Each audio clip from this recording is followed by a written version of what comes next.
Hello my dear children, this is class 11 accountancy, unit 1 introduction to accounting basic accounting terminologies அப்படின்னு page number 7ல இருக்கு.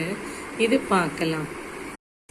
அதாவது accounting terms என்னென்னு, இப்போ அக்கௌண்டன்சிக்குன்னு certain terms இருக்கு இந்த சப்ஜெக்டுக்குன்னு. அப்போ இந்த அக்கௌண்டிங்குடைய டேர்ம்ஸ் என்னென்னு பார்க்கலாம். First one transaction. Record the following transactions அப்படின்லாம் கொடுப்பாங்க. டிரான்சாக்ஷன் அப்படிங்கிறது என்னன்னா பிசினஸ் ஆக்டிவிட்டீஸ்க்கு பேரு transactions. Business activities which involve transfer of money or money's worth, goods, services, ideas from one person to another. எந்தெந்த ஆக்டிவிட்டீஸ், ஃபார் எக்ஸாம்பிள் இப்போ rent பெய்டுன்னு இருக்குன்னு வச்சுக்கோங்க. அப்போ ரெண்ட் பெய்டுன்னா என்ன, அதில் மணி ட்ரான்ஸ்ஃபர் ஆகுது, பணம் கொடுக்குறோம். பர்ச்சேஸ்டு குட்ஸ்ன்னு வச்சுப்போம். அப்போ குட்ஸை நம்ம வாங்குகிறோம். சோல்டு குட்ஸ்னா குட்ஸை விற்கிறோம். இந்த மாதிரி ஒரு பிஸ்னஸில் என்னென்ன ஆக்டிவிட்டீஸ் எல்லாம் நடக்குதோ அதை தான் நம்ம டிரான்சாக்ஷன்ஸ்ன்னு சொல்கிறோம். இந்த பேசிக் அக்கௌண்டிங் டெர்மினாலஜிஸ் பற்றி, அதாவது என்னென்ன பேசிக் டேர்ம்ஸ் எல்லாம் யூஸ் பண்ணுறாங்க அக்கௌண்டன்சியில் அப்படின்ற ஐடியா கண்டிப்பாக ஒவ்வொரு காமர்ஸ் ஸ்டூடெண்ட்டுக்கும் வேணும். நமக்கு புரியணும் என்னென்ன கேஷ் டிரான்சாக்ஷன்னா என்ன, கிரெடிட் டிரான்சாக்ஷன்னா என்ன, ட்ராயிங்ஸ்னால் என்ன, இந்த மாதிரி டேர்ம்ஸ் எல்லாம் நமக்கு மீனிங் தெரியணும். ஃபஸ்ட்டு என்னென்னா டிரான்சாக்ஷன்னா என்ன பார்த்தோம், business activities which involve transfer of money. அதில் பணம் ட்ரான்ஸ்ஃபர் ஆகணும், இல்லை பணத்துக்கு பதிலாக குட்ஸோ சர்வீசஸ் அந்த மாதிரி ட்ரான்ஸ்ஃபர் ஆனால் நம்ம அதை டிரான்சாக்ஷன்னு சொல்கிறோம். அடுத்தது கேஷ் டிரான்சாக்ஷன். கேஷ் டிரான்சாக்ஷன்னா என்ன, a transaction which involves immediate cash receipt or immediate cash payment. எந்த டிரான்சாக்ஷனுக்கு நம்ம உடனடியாக பணத்தை ரிசீவ் பண்ணாலோ இல்லை உடனே பணத்தை பே பண்ணாலோ அதுக்கு பேர் கேஷ் டிரான்சாக்ஷன். ஃபார் எக்ஸாம்பிளாக பர்ச்சேஸ்டு குட்ஸ் ஃபார் கேஷ் அப்படின்னா கேஷ் கொடுத்து குட்ஸை வாங்குகிறோம், அது கேஷ் டிரான்சாக்ஷன். கிரெடிட் டிரான்சாக்ஷன்னா என்ன, இப்போ நம்ம பணத்தை வாங்கலை, பின்னாடி வாங்குவோம். ஒரு for example purchased goods on credit அப்படின்னா கடனுக்கு வாங்குகிறோம். அப்போ நம்ம கடனுக்கு வாங்கும் பொழுது கேஷை உடனே பே பண்ண மாட்டோம், ஆனால் ஒரு வாரமோ இல்லை 1 மந்த்தோ கழித்து பே பண்ணுவோம், லேட்டாக இனிமே பே பண்ணுவோம். கேஷை கேஷுக்கு இல்லாமல் குட்ஸை கடனுக்கு விற்கிறோம். அப்போ குட்ஸை கடனுக்கு விற்கும் பொழுது நமக்கு கேஷ் இம்மீடியட்டாக ரிசீவ் பண்ண மாட்டோம், ஆனால் இனிமேல் லேட்டர் இனிமேல் ஃப்யூச்சரில் ரிசீவ் பண்ணுவோம். அதுக்கு பேர் கிரெடிட் டிரான்சாக்ஷன். பணம் உடனே வாங்கிட்டா கொடுத்தா அது கேஷ் டிரான்சாக்ஷன். பணம் உடனே கொடுக்கல வாங்கலை, இனிமே ஃப்யூச்சரில் தான் கொடுப்போம், ஃப்யூச்சரில் தான் வாங்குவோன்னா அது கிரெடிட் டிரான்சாக்ஷன். அக்கௌண்ட்னா என்ன அப்படின்னா, இப்போ அதாவது பணம் அக்கௌண்ட்டில் என்னன்னா, அதாவது ஒவ்வொரு பர்சன், இப்போ நம்ம பிஸ்னஸ் பண்ணும் பொழுது நிறைய பேரோட டீல் பண்ண வேண்டி வரும்.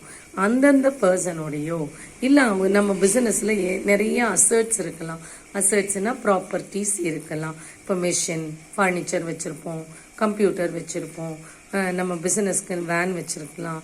இந்த மாதிரி என்னென்னலாம் ப்ராப்பர்ட்டி வச்சுருக்கோமோ அதுவோ, இல்லை ஏதாவது எக்ஸ்பென்ஸ்னால் என்ன, செலவு, ஏதாவது செலவு பண்ணுறது. இப்போ ரெண்ட்டு பே பண்ணுறோம், சம்பளம் கொடுக்குறோம், அட்வர்டைஸ்மெண்ட்டுக்காக பணம் செலவு பண்ணுறோம், இதெல்லாம் எக்ஸ்பென்ஸ். இன்கம்னா என்ன, ஏதாவது ரிசீவ் பண்ணுறது, நமக்கு இன்ட்ரெஸ்ட் ஏதாவது வட்டி ரிசீவ் பண்ணியிருக்கலாம், இல்லை கமிஷன் ரிசீவ் பண்ணியிருக்கலாம். இந்த மாதிரி பர்சனுக்கோ இல்லை அசர்ட்டோ இல்லை எக்ஸ்பென்ஸோ இல்லை இன்கமோ, இது ஒவ்வொன்றுக்குமே தனித்தனியாக அக்கௌண்ட் ஓப்பன் பண்ணுவாங்க. அந்த அக்கௌண்ட்டில் இப்போ பர்டிகுலராக ஒரு பர்சன் ராஜேஷ் கூட நம்ம டீல் பண்ணுறோம், எப்பயும் குட்ஸை ராஜேஷ்டேருந்து வாங்குகிறோம், அந்த மாதிரிலாம் இருக்குன்னா ராஜேஷ் அக்கௌண்ட்டில் அந்த டிரான்சாக்ஷன்ஸ், அதாவது ராஜேஷோட சம்மந்தப்பட்ட ரிலேட்டட் எல்லா டிரான்சாக்ஷன்ஸையும் அந்த இடத்துல என்ட்ரு பண்ணுவாங்க. இப்போ ரெண்ட்டு மாதம் ரெண்ட்டு பே பண்ணுறோம் அப்படின்னா 1 இயரில் எத்தனை தடவை ரெண்ட்டு பே பண்ணியிருப்போம், 12 டைம்ஸ். அந்த ரெண்ட் எல்லாம் ரெண்ட் அக்கௌண்ட் அப்படின்ற அக்கௌண்ட்டில் சம்மரி பண்ணுவோம். அதாவது எல்லாத்தையும் ஒன்றா ஒரே இடத்துல எழுதுவோம். Account is a summary of transactions under a head. Under a heading, ஒரு பர்டிகுலர் ஹெட்டு கீழே. ரெண்ட்னா அது ஒரு அக்கௌண்ட், அதுக்கு கீழே நம்ம எல்லா டிரான்சாக்ஷன்ஸையும் எழுதுவோம், அதுக்கு பேர் அக்கௌண்ட். கேபிட்டல் அப்படிங்கிறது என்னன்னா amount invested by the owner. Owner அந்த பிசினஸ்க்கு எவ்வளவு பணம் போடுறாரோ அந்த பணம் போட்டு பிசினஸ் ஆரம்பிக்கிறாரு இல்லையா, அதுக்கு பேரு கேபிட்டல். டிராயிங்ஸ்னா என்ன அப்படின்னா ஓனர் தன்னுடைய சொந்த செலவுக்காக பர்சனல் யூஸுக்காக பிசினஸ்ல இருந்து பணமாவோ குட்ஸாவோ அசட்ஸாவோ எடுத்துக்கிட்டாருன்னா அதுக்கு பேரு டிராயிங்ஸ். தன்னுடைய சொந்த செலவுக்காக, அவர் தான் ஒரே ஒரு ஓனர், தன்னோட சொந்த செலவுக்காக அவர் என்ன பண்ணலாம், கொஞ்சம் கேஷ் எடுத்துக்கலாம். இல்லை அவர் ஒரு காய்கறி கடை வச்சிருக்காரு, தன்னோட வீட்டில் சமையலுக்கு கொஞ்சம் காய்கறியை கடையிலேருந்து எடுத்துக்கலாம், அப்போ குட்ஸ் எடுத்துக்கலாம். இந்த மாதிரி கேஷாவோ குட்ஸாவோ அசர்ட்டாவோ பிஸ்னஸ்லேருந்து எடுத்துக்கிட்டாருன்னா அதுக்கு பேர் டிராயிங்ஸ். வவுச்சர் அப்படின்னா என்னென்னா, வவுச்சருங்கிறது ஒரு எவிடன்ஸ், ஒரு டிரான்சாக்ஷன் நடந்திருக்கு அப்படிங்கிறதுக்கு ஒரு எவிடன்ஸ் தான் வவுச்சர்னு சொல்கிறோம். ஃபார் எக்ஸாம்பிளாக கேஷ் அருண் கிட்ட இருந்து 50,000 ரிசீவ் பண்ணியிருக்கோம், அப்போ அதுக்கு என்ன எவிடன்ஸ், கேஷ் ரிசிப்ட் இருக்கும். ஒரு ஃபர்னிச்சர் வாங்கியிருக்கோம், அப்போ ஃபர்னிச்சர் கடையில் வாங்கினதுக்கு என்ன எவிடன்ஸ், ஒரு இன்வாய்ஸ் இருக்கும். இன்வாய்ஸ்னால் பில்லு இருக்கும். இப்போ பேங்க்கில் பணம் டெபாசிட் பண்ணுறோம், அதுக்கு என்ன எவிடன்ஸ், பேங்க்கில் பே இன் ஸ்லிப் அப்படின்னு ஒரு ஃபார்ம் இருக்கும், அந்த ஃபார்மில் நம்ம ஃபில் பண்ணுவோம். அந்த ஃபார்மில் எந்த அக்கௌண்ட்டில் என்ன டேட்டில் எவ்வளவு ரூபா டெபாசிட் பண்ணணும்னு இருக்கும், அதுதான் பே இன் ஸ்லிப்புங்கிறது. இதெல்லாம் எவிடன்சஸ், ஒரு டிரான்சாக்ஷன் நடந்தது அப்படின்றதுக்கான எவிடன்சஸ். அந்த எவிடன்சஸை தான் நம்ம வவுச்சர்னு சொல்கிறோம். அடுத்தது இன்வாய்ஸ். இன்வாய்ஸ்னா என்ன, இன்வாய்ஸுங்கிறது என்னென்னா ஒரு செல்லர் குட்ஸை விற்கும் பொழுது ஒரு ஸ்டேட்மெண்ட் ப்ரிப்பேர் பண்ணுவார். அதாவது நம்ம இப்போ போய் ஒரு கடையில் வாங்குகிறோம்னு வச்சுக்கோங்களேன், கடையில் வாங்கும் பொழுது அந்த செல்லர் நமக்கு பில்லு கொடுப்பாரு. அந்த பில்லில் என்ன இருக்கும், எவ்வளவு பேனா, ஒரு 10 பேனா வாங்குகிறோன்னு வச்சுக்கோங்களேன், 10 பேனா, ஒரு பேனா 5 ரூபா, மொத்தமாக 50 ருபீஸ்க்கு வாங்கினாங்க, அந்த மாதிரி பில்லு கொடுப்பாரு. அந்த பில்லுக்கு பேர் தான் invoice. It is a statement prepared by the seller. இந்த பில்லை ப்ரிப்பேர் பண்ணி அதை பையருக்கு கொடுப்பாரு.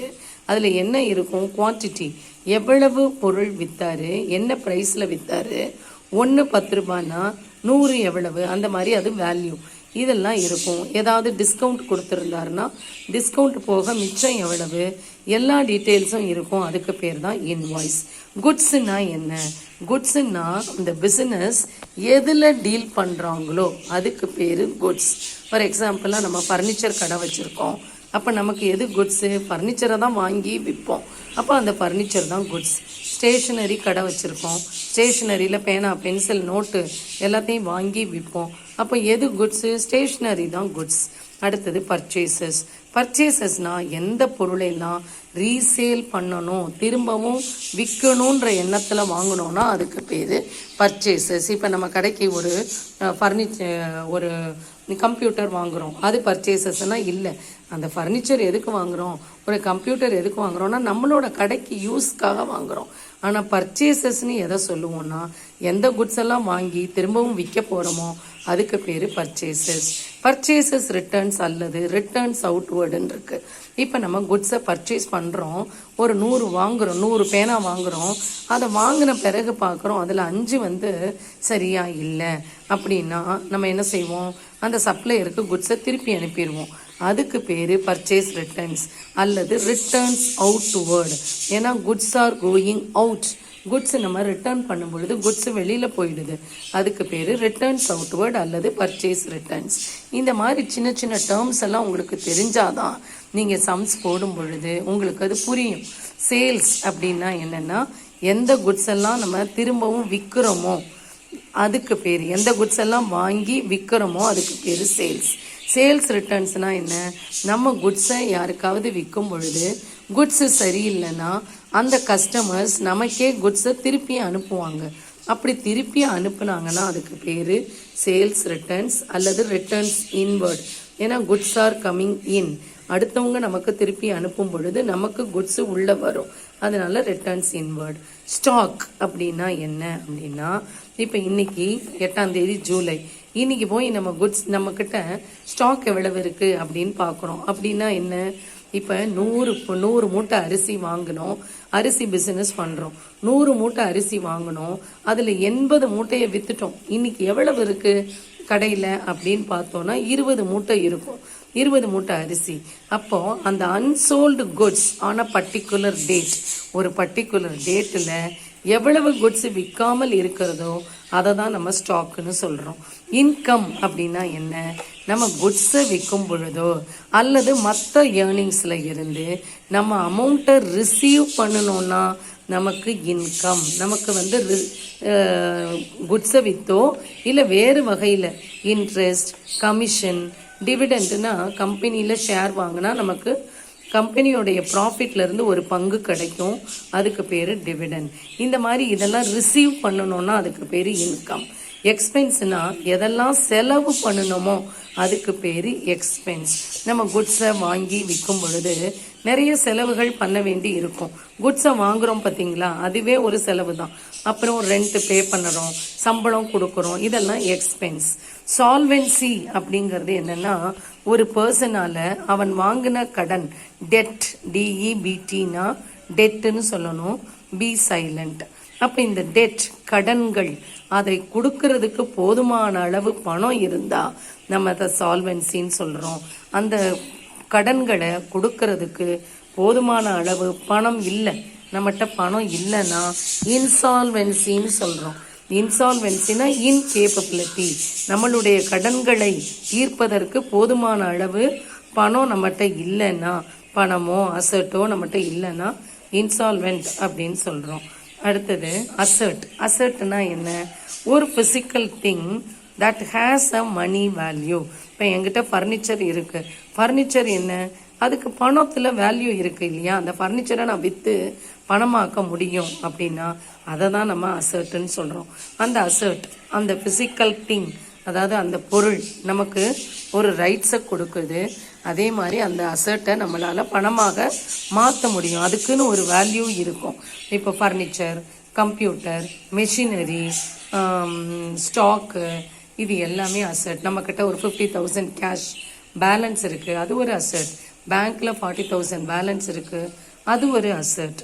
இதெல்லாம் அசர்ட்னு சொல்கிறோம். லயபிலிட்டி அப்படின்னா என்னென்னா ஃபினான்ஷியல் ஆப்ளிகேஷன்.